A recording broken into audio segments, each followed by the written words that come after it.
What phenotype is expected to be present in a XY fetus with androgen insensitivity syndrome? In androgen insensitivity syndrome, we're going to have a loss of function mutation in the androgen receptor gene. So, what this means is that we're not going to have functional androgen receptors that can respond to androgens like testosterone and dihydrotestosterone. So, in the question, it tells us that the fetus has a XY chromosome. So, we're going to be here in this map.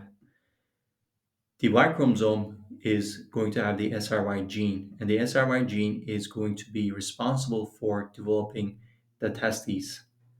The testes are going to contain the Sertoli cells and Leydig cells, and Sertoli cells are going to be responsible for producing a hormone called the anti-Mullerian hormone, which is responsible for Mullerian duct regression. The Mullerian duct is going to be responsible for developing the female internal genitalia. So it is going to be developing the uterus, the fallopian tubes, the cervix, and the upper part of the vagina. So if we have Mullerian duct regression, then we're not going to get the development of these female internal genitalia structures. As a result, we can cross out answer choices C and D.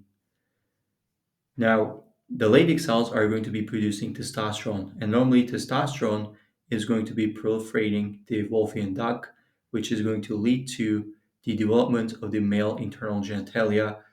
So we will have the development of the epididymis, the vas deferens, and the seminal vesicle.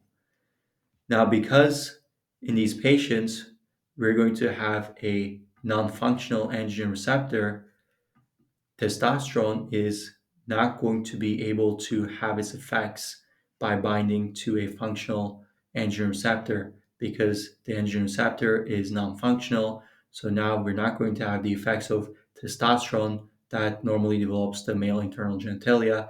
As a result, we're not going to see internal male genitalia like the vas deferens and epididymis. So we can cross out answer choice E.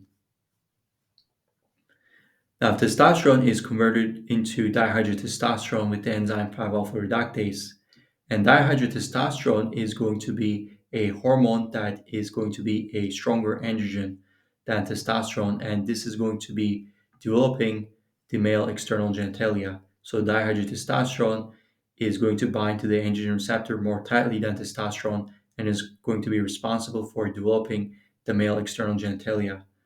Now, because in these patients we don't have functional androgen receptors, we're also not going to have the effects from dihydrotestosterone. As a result, we're also not going to get the development of male external genitalia, just like how we didn't get the development of male internal genitalia.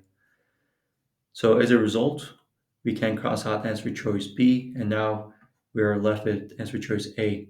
So because we don't have the development of male external genitalia, we're going to see female external genitalia in patients with androgen insensitivity syndrome.